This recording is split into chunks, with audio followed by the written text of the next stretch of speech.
प्रधानमंत्री नरेंद्र मोदी ने अपनी सभा में लाल टोपी वाला रेड अलर्ट क्यों बोला?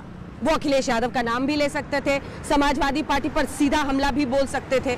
योगी आदित्यनाथ मुख्यमंत्री अब्बा जान क्यों कह रहे हैं? क्या वार करने का और तरीका नहीं हो सकता? क्या सीधे तुष्टीकरण का आरोप नहीं लगाया जा सकता है? क्या सीधे समाजवादी पार्टी पर हमला नहीं बोला जा सकता है नाम लेकर? तो क्या टोपी वाले, शमशान, कब्रिस्तान, अब्बा जान, ये सब बोलने से वोटों में फायदा होता है? आइए जरा समझते हैं मिलकर कि आखिर इन शब्दों का, इन जुमलों का, इन कटाक्षों का वोटों से क्या रिश्ता है और खास तरह के शब्द चुने क्यों जाते हैं। मैं माननीय प्रधानमंत्री महोदय से अनुरोध करूंगी कि रिमोट का बटन दबाकर सरयू नहर राष्ट्रीय परियोजना को राष्ट्र को समर्पित करें। जिस वर्ष उत्तर प्रदेश में मौजूदा मुख्यमंत्री योगी आदित्यनाथ का जन्म हुआ, उसी साल यानी 1972 में यूपी के 9 जिलों को फायदा पहुंचाने वाली सरयू नहर परियोजना को मंजूरी मिली। फिर क्या हुआ? 49 साल बाद जाकर ये सरयू नहर परियोजना पूरी हो पाती है। इन 49 वर्ष में ज्यादातर वक्त यूपी में बीजेपी विरोधी दल का शासन रहा। विकास की नहर सिंचाई के लिए तब पूरी होती है जब बीजेपी की राज्य में भी सरकार है, केंद्र में भी। साथियों, जब इस परियोजना पर काम शुरू हुआ था तो इसकी लागत 100 करोड़ रुपए से भी कम थी। जरा आप बोलेंगे कितनी लागत थी उस समय जब शुरू होना था तब? कितनी थी? 100 करोड़। और आज कहां पहुंचा मालूम है? आज ये लगभग 10,000 करोड़ रुपए खर्च करने के बाद पूरी हुई है। पहले 2 वर्षों में तत्कालीन प्रदेश सरकार ने रुचि नहीं ली। उससे पहले की सरकार, चाहे वह कांग्रेस की रही हो, बहुजन समाज पार्टी की रही हो या समाजवादी पार्टी की रही हो, उनके अंदर तो रुचि थी ही नहीं। विकास का मुद्दा छोटा नहीं होता। क्या लखनऊ की लड़ाई में भी इसका असर होगा? जवाब 2017 के चुनावों के बाद के पोस्ट पोल सर्वे में खोजते हैं। CSDS लोकनीति के इलेक्शन सर्वे में जनता ने किस मुद्दे को सोचकर वोट दिया के बदले में जवाब मिला कि विकास के मुद्दे पर 29% लोग वोट देने की बात कहते पाए गए। महंगाई के मुद्दे पर 13% लोगों ने वोट देने की बात बताई। बेरोजगारी, नौकरी के मुद्दे पर पिछले चुनाव में उत्तर प्रदेश में 8.6% लोगों ने वोट देने की बात कही। भ्रष्टाचार के मुद्दे पर 8.1% और महिला सुरक्षा के मुद्दे पर 1.3%। 40 वर्षों का इंतजार अब खत्म होने जा रहा है।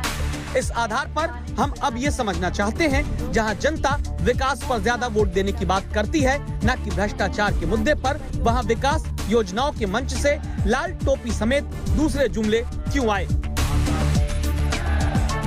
इसलिए हमने हर चुनाव पर बारीक नजर रखने वाली संस्था लोकनीति CSDS के निदेशक संजय कुमार से बात की।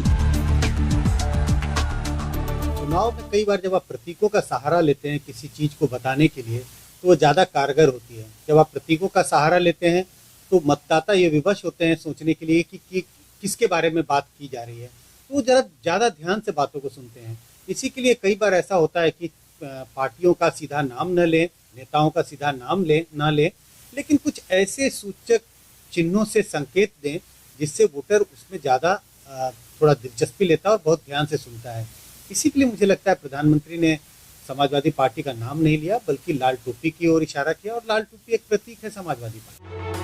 तो बाबा मुख्यमंत्री जाने वाले हैं। क्या इसीलिए सीधे नाम लेने की जगह लाल टोपी बोलकर पूरी पार्टी को कटघरे में खड़ा करते हैं, खासकर गुंडागर्दी के आरोप पर?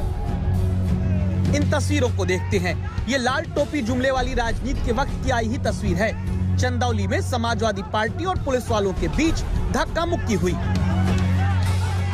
पुलिस के अधिकारी को धक्का देकर समाजवादी पार्टी के कार्यकर्ता आगे बढ़ने लगे।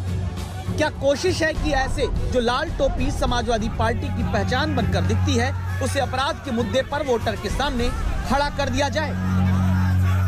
माफिया को संरक्षण देते थे। आज योगी जी की सरकार माफिया की सफाई में जुटी है। ये तभी तो यूपी के लोग कहते हैं फर्क साफ है।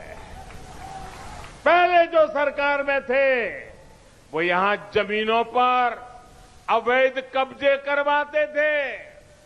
आज ऐसे माफियाओं पर जुर्माना लग रहा है, बुलडोजर चल रहा है। तभी तो यूपी के लोग कहते हैं फर्क साफ है।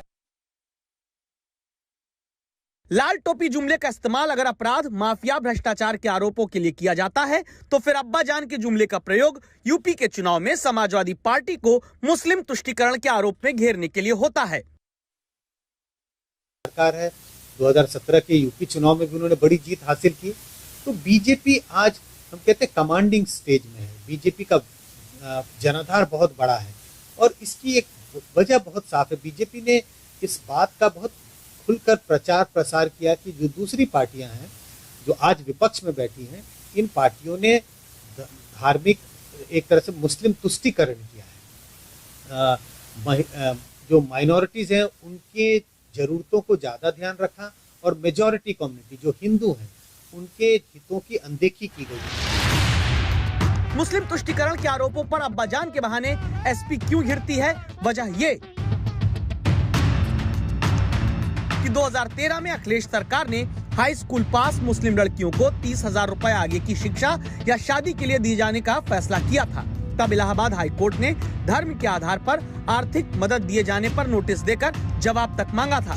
2014 के लोकसभा चुनाव से पहले 30 विभागों की 85 योजनाओं में 25% कोटा अल्पसंख्यकों के लिए ही बढ़ाने का ऐलान भी समाजवादी सरकार ने किया था।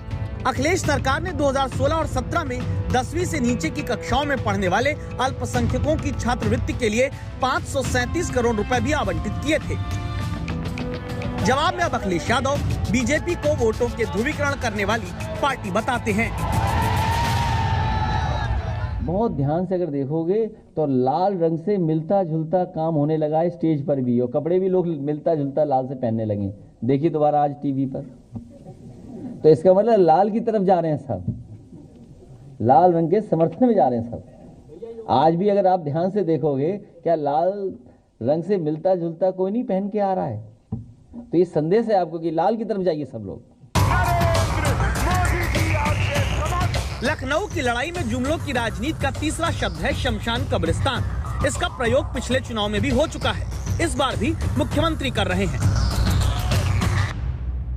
पैसा ग्रामीण विकास के लिए नहीं, पैसा तीर्थों के विकास के लिए नहीं, पर्व और त्योहारों के लिए नहीं, कब्रिस्तान की बाउंड्री के नाम पे लूट खसोट करने के लिए दिया जाता था।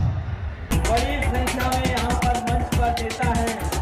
ये मुद्दा इसलिए उठ रहा है क्योंकि ये बात सच है कि अखिलेश सरकार के 5 साल में शमशान से ज्यादा कब्रिस्तान बनाने का बजट रहा, जो कुल 1200 करोड़ रुपए था। अखिलेश सरकार ने 2016-17 के बजट में कब्रिस्तान के लिए 400 करोड़ रुपए और शमशान के लिए 227 करोड़ रुपए रखे थे। जब बात होगी, अब लखनऊ की लड़ाई में एक वोटर, एक नागरिक और आज तक के दर्शक होने के नाते आपको ये जानना जरूरी है कि उत्तर प्रदेश में जहां पिछले चुनाव में तीसरे चरण की वोटिंग से पहले ध्रुवीकरण वाले शब्दों और जुमलों की एंट्री हुई, वहां इस बार चुनाव के ऐलान से पहले ही क्यों जुमलों का वार किया जाने लगा। कई बार हमने देखा है जब चुनाव कई दौर में होता है, जब कई फेजेस में होता है, तो शुरुआती दौर में शायद उतने तीखे प्रहार एक पार्टी दूसरे पर नहीं करती है, लेकिन जैसे जैसे चुनाव दूसरे, तीसरे, चौथे दौर में प्रवेश करता है तो तीखे प्रहार एक पार्टी के द्वारा दूसरी पार्टियों पर ज्यादा हो जाते हैं। लेकिन यूपी में तो अभी चुनाव की घोषणा भी नहीं हुई, अभी तारीखों की भी घोषणा नहीं हुई है और तीखे प्रहार एक पार्टी दूसरी पार्टियों पर कर रहे हैं। मुझे लगता है इस बात का संकेत है, इस बात का ये संकेत है कि चुनाव जो है इस बार काफी तीखा होने वाला है। चुनावी एक्सपर्ट मानते हैं कि अभी इलेक्शन की तारीखों के ऐलान से पहले ही जुमलों से माहौल को तीखा करने के पीछे बड़ी वजह है। वजह यह कि अपना कोर वोटर किसी भी हालत में हिलने ना पाए। वोटर और उत्साहित होकर उन्हीं जुमलों के साथ चर्चा करें फायदा सीधे वोट के रूप में पार्टियों को हो।